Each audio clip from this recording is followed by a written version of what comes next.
Aduh, udah jelas sekali ya kawan-kawan.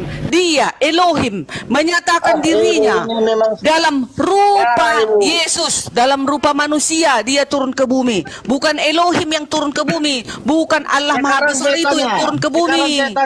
Tubuh ibu itu binasa ke tanah itu jadi apa? Jadi ya, tanah kan? Tubuhku ya matilah di tanah, mati di tanah. Hancur, busuk. Shalom. Sudah jelas itu kak ayatnya. Kenapa lagi mau menyangkal? Dia Elohim menyatakan diri sebagai manusia. Contoh aku saya ilustrasikan dulu sama kakak ya. Dia Kak Derni menyatakan diri sebagai manusia. Jadi yang jadi manusia siapa? Yang jadi manusia itu Elohim, firmannya Elohim itu menjadi manusia, itulah Yesus. Dia Elohim menyatakan diri sebagai manusia. Bukan Elohimnya yang jadi manusia, bukan Elohimnya jadi manusia, tapi firmannya.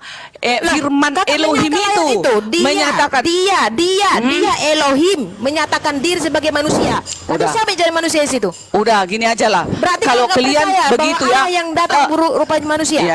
Ya gini teman-teman, supaya jangan ketawa orang Muslim.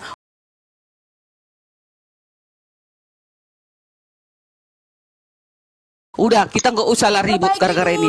Udah, itu kalian imani. Kalau aku tak mau, kau kasih pun aku 2 triliun. Kalian kasih aku 2 triliun untuk mengimani bahwasanya Elohim itu yang ditombak. Menurut percaya. Yesus itu sebagai apa bagimu? Yesus itu untuk apa bagimu? Jadi sudah ada. Yesus itu nggak menganggap itu Allah. Sudah ada.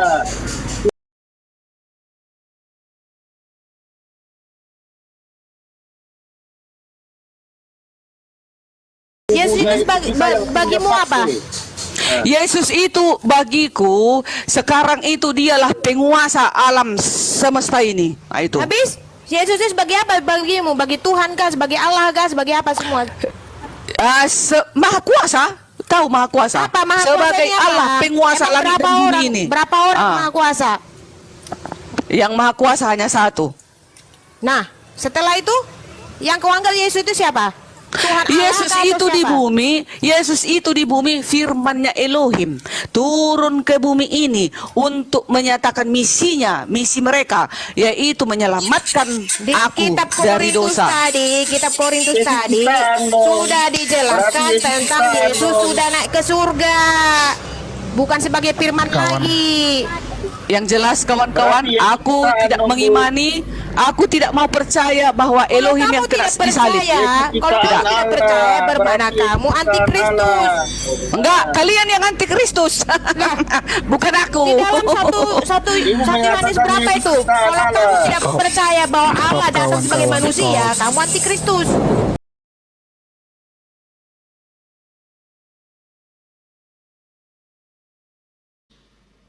Jadi kalau kita membaca Alkitab menemukan kata Allah, asumsi kita itu Yesus termasuk di dalamnya. Tidak, ini Bapa.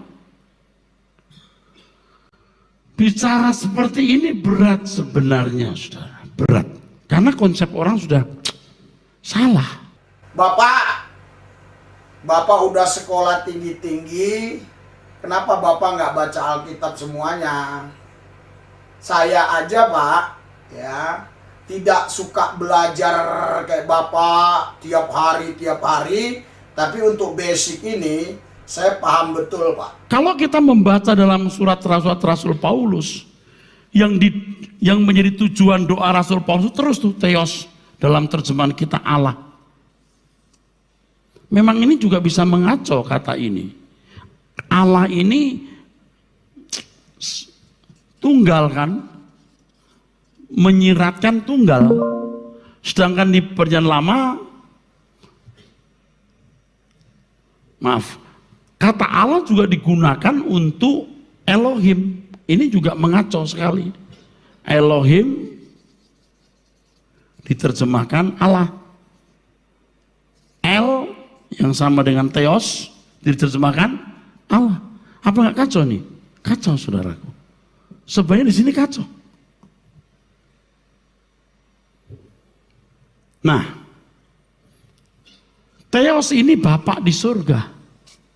Saudara membaca di Alkitab, di semua surat rasul-rasul selalu bicara mengenai ini.